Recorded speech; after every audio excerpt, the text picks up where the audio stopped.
In this video, I am going to talk about one of the most practical and powerful self-help books that I have ever read, and that is Atomic Habits by James Clear.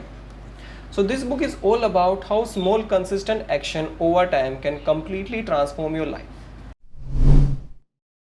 The author starts with a powerful idea. Habits are the compound interest of self-improvement.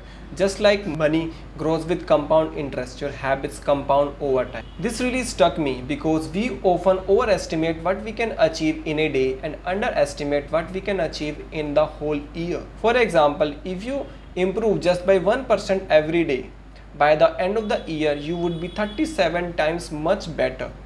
That's insane. Personally, I used to chase big goals and get frustrated over time, but this book reminded me that it's not about massive overnight changes. It's about being consistent with those small actions over time to get the big results. One of the biggest mind shift in this book is about identity. Most people set goals like I want to lose weight or I want to be productive, but goals focus on the outcome. James Clear instead says focus on the identity. Ask yourself, what kind of person do I want to become? This resonated with me as a reader. Instead of saying I want to read 20 books this year, I started telling myself I am the kind of person who reads every day. That simple shift makes reading a part of who I am, not just a target. The heart of Atomic Habit is what James Clear called the 4 laws of behavior change. It's a framework for building good habit and breaking bad ones. So these are cues, make it obvious, craving, make it attractive, response, make it easy, and finally reward, making it satisfying. So let me explain each of them. Cue, so saying make it obvious. Habits start with a trigger. If you want to read more books, keep a book on your desk or near your bed where you can see them. So personally, I place few books on my computer table where most of the time I work, so I can see them, I start reading them. So its reverse is also true. If the book is not in front of you, you may not even remember, you would not have cue to read them. Second is craving, making it attractive. You need motivation to follow the habits. The author recommended pairing something you want with something you need. Third, response, making it easy, reduce friction, start small. What James Clear called 2-minute rule.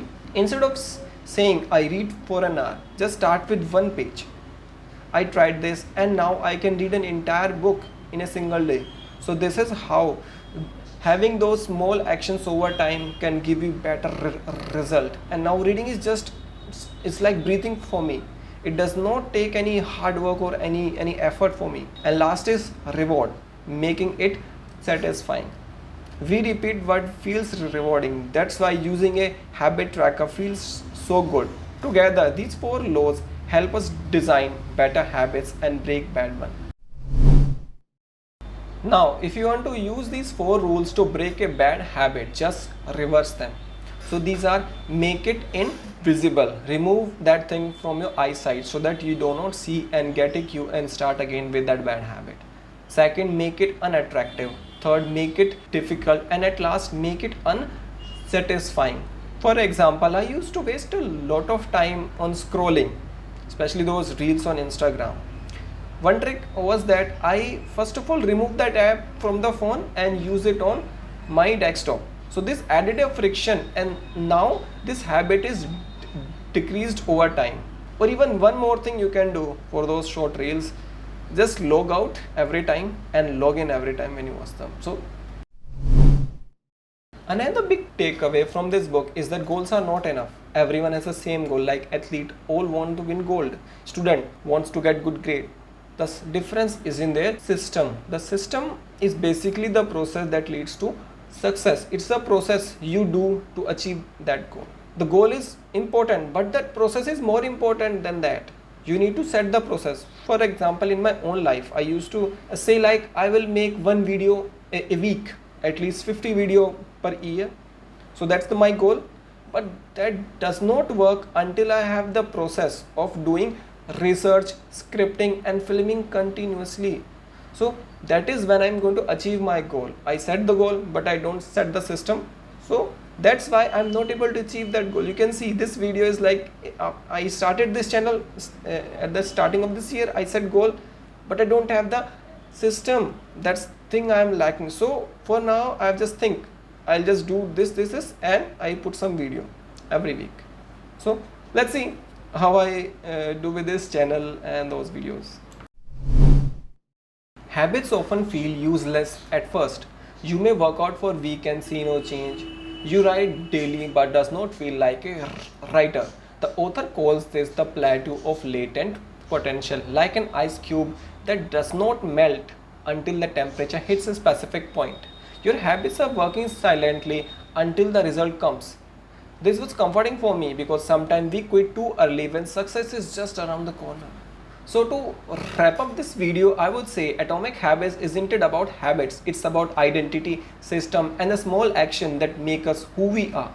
The main takeaway is don't aim for overnight success, aim to be 1% better every day. So in simple terms, what I personally do in my life, before sleeping, I used to write down all the tasks that I need to complete next day and try to complete at least half of them so that I can say I have done some good work and I can say I've improved 1% every day. And I try to follow this. I've started this new habit. I'll see how I reach at the end of the year, how much I've improved. But this thing, what it has done, now I am prepared mentally the next day what I need to do. I wake up and I don't need to think that I need to do this and that. I am ready. I just need to study this, do this, write this and do this, something like that. So for me, this book reinforced the idea that reading, exercising or even creating videos isn't it about reaching goal. It's about building the identity of the kind of person I want to become. So initially when I start reading the books, how I started, I said to myself, I would just read 1 page a day. That's how I started and that's how I say it to all my friends, even to my parents. Just start 1 page a day.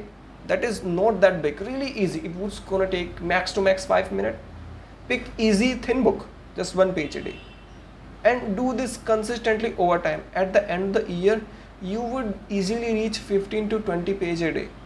And that's enough if you reach within a year 15, 20. Now do this over many years. Let's say you are doing this for 5 years. Now 5 years so much because this is going to be compound over time. This is exponential growth. Next 5 years, you're gonna finish a book a week and that is about 52 books each year. And if you read 50 books each year, your level of knowledge is going to be exponential than rest of your friends who are enjoying. And what I'm just saying, just read 1 page a day, not that big. And now you say 5 years is that big. Just compare those 5 years with the rest of your life which is still left. I am 30 now and if I invest 5 years of my life in something and just see how the result is changed for whole life. So this is the magic of small habits, those atomic habits. So if you haven't read this book Atomic Habit, I would highly recommend it. And if you enjoy this breakdown and my point of view, just hit like, subscribe and tell in the comments what's the one habit you have started this year and is achieving or was trying to achieve or would achieve in the next year. So thank you. Have a nice day.